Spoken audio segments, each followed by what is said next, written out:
Yeah. But also, like, I really like this event because it was NXT, and they kind of, you give them a little more leeway. They're still kind of learning, but like everybody here that night was like professionals, and they put on a professional show, and it's probably going to be better than the show they put on tonight, and it's a quarter of the price. Yeah. So I don't know, and so WWE continues to be pretty much terrible, at least right now.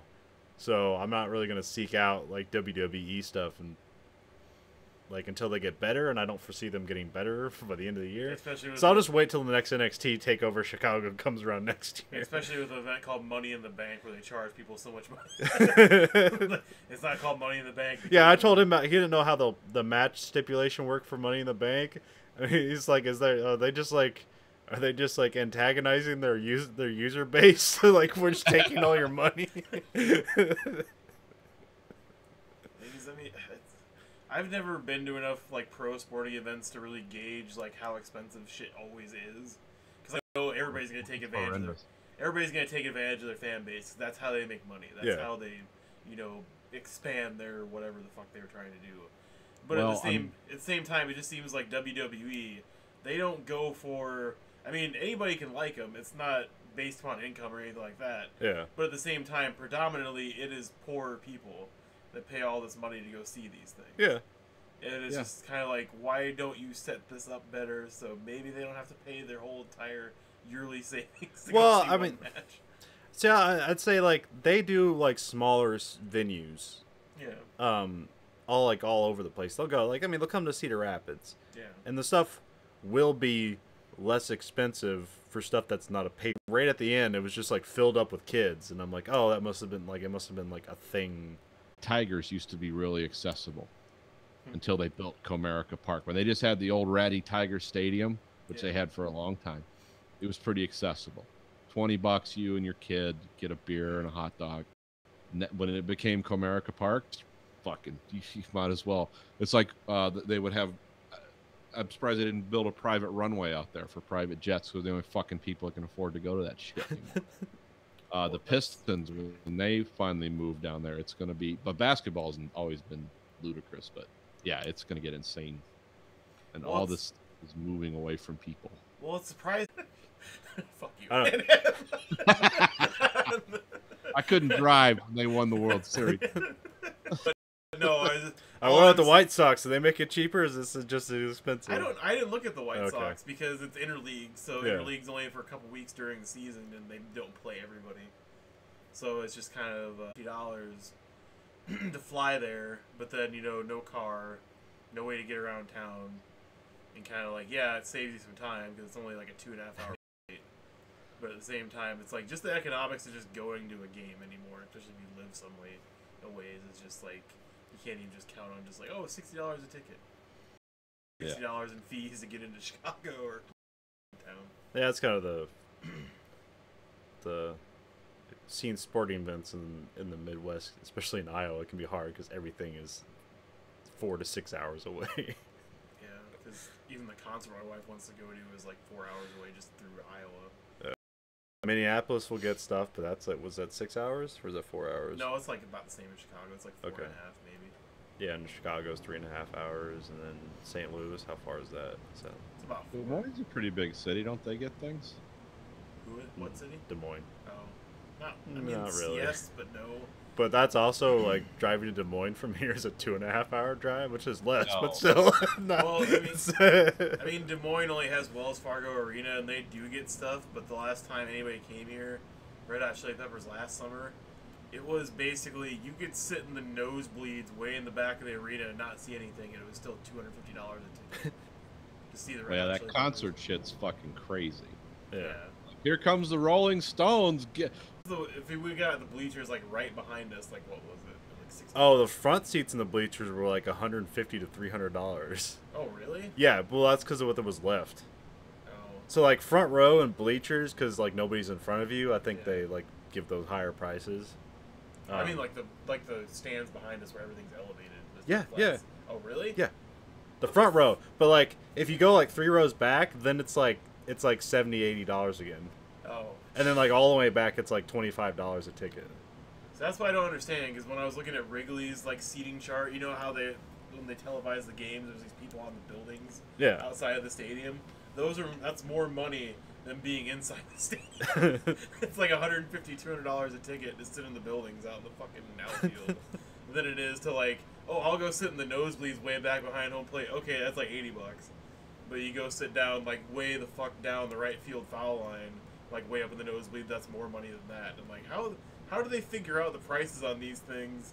Like, is it just like who's the popular player to go watch, or like people really wanting foul and home run balls? Like, I don't know. Yeah, well, it seemed like when I could tell from like when I was buying the tickets, because like I kind of found out like only like kind of a month or 3 weeks out from the event, like, oh, it's going on, I should buy a ticket. Like, I probably, if I had bought it earlier, I probably could have had my choice of seats. But it seemed like, yeah, anything front row with no obstruction views, like, was basically like starts at $100. But then as you go back, it's like gets considerably less. But there's also like VIP ticket stuff, so that's stuff where it's like, you know, you're buying things for like the whole shebang, like all 3 events. You get a chair, you get to like talk to people, like things like that. That's included with that. So they have those VIP ones, because those are the ones that didn't sell. Those were the ones that were like $300 a ticket, but they're like up front in the bleachers. Like you weren't even down on the floor; you were in the bleachers.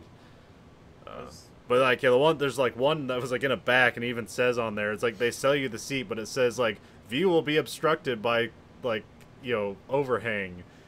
Yeah. And it's like $25. Like, who bought that fucking ticket? Somebody did.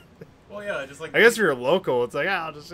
Well, just like the people that sat at the extreme edges of the sides, like their view is partially obstructed by all the monitors and shit they mounted. Yeah. And it's like they must have paid almost nothing for their tickets. 'Cause Yeah. I don't know who would pay. They could probably still see the ring though. They just couldn't really see the entrance. Yeah, I mean, we couldn't see the entrance either, but that was for other reasons. Well, we could see the entrance as everybody sat down quietly.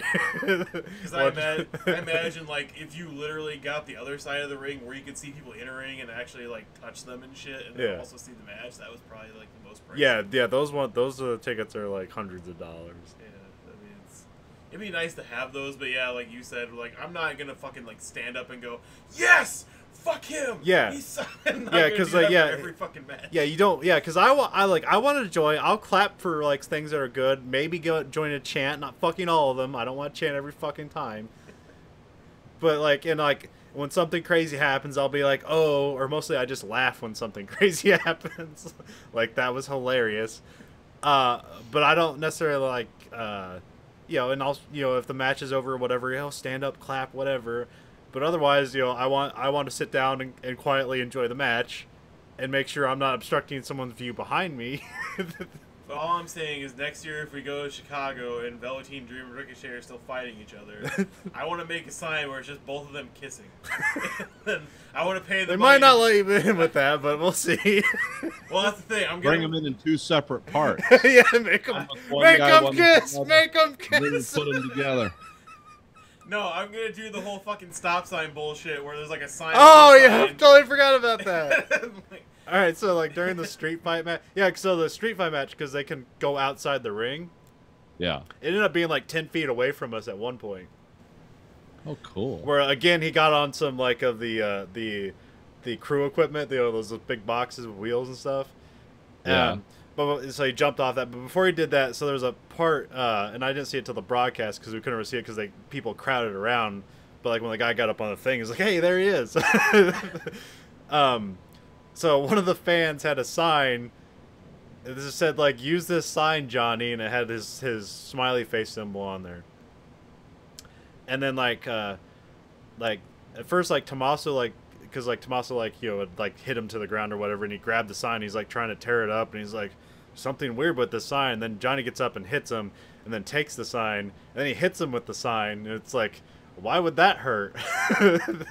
And then he like it was like 2 signs like taped together on back, and he like rips it open, and there's a stop sign in there, and he just looks at it and smiles, and he beats the guy with the stop sign. Big metal stop sign. Yeah. I mean, yeah, it was probably a plant, but at the same time, now they make most stop signs out of like ceramics, so it might have been able to go through the metal detector and nobody. It. No, it was a plant. They wouldn't let somebody do that for real.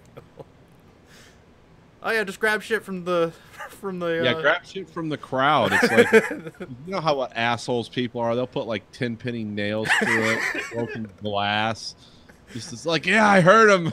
My life is complete. I put some AIDS blood on it.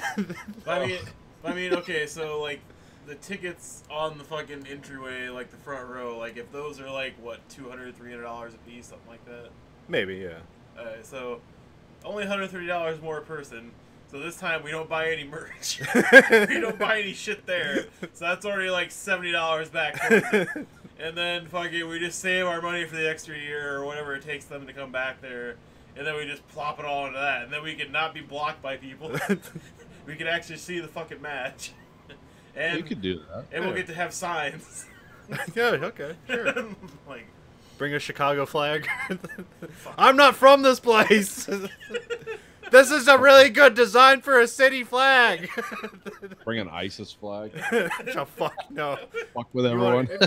If you want to get your ass beat by a crowd, like that's definitely. Yeah, the pro wrestling crowd probably not like oh, that's nuanced humor.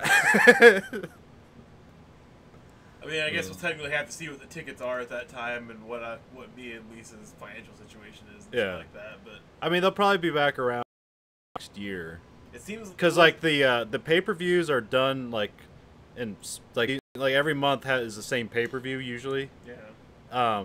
So like it will be next June will be a Money in the Bank pay-per-view, and there probably will be a NXT takeover. I'm just not sure if it will be in Chicago because that's not guaranteed. But it was in Chicago last year, so it might be in Chicago next year. Yeah, because I know they go to major cities mostly, so it's not going to be, like, hey, we're going to Des Moines next takeover. Like, yeah. No, we're not doing that. But, like, things like WrestleMania, that event usually always changes. Because, like, they like went to New Orleans, like, twice in, like, the last 5 years. They went to, like, San Francisco and then, like, New York another time. No, I just think of like San Francisco and New York, where like people can barely afford to live there as it is. What the fuck are they spending money on? Some sketchy places. I mean, nothing's going to happen to you, but you know. I mean, a lot of places around Michigan. It's like, yeah, you can live in, because I'm like kind of near the edge of some sketchy stuff, but it's like Detroit. There's nothing wrong with going to Detroit.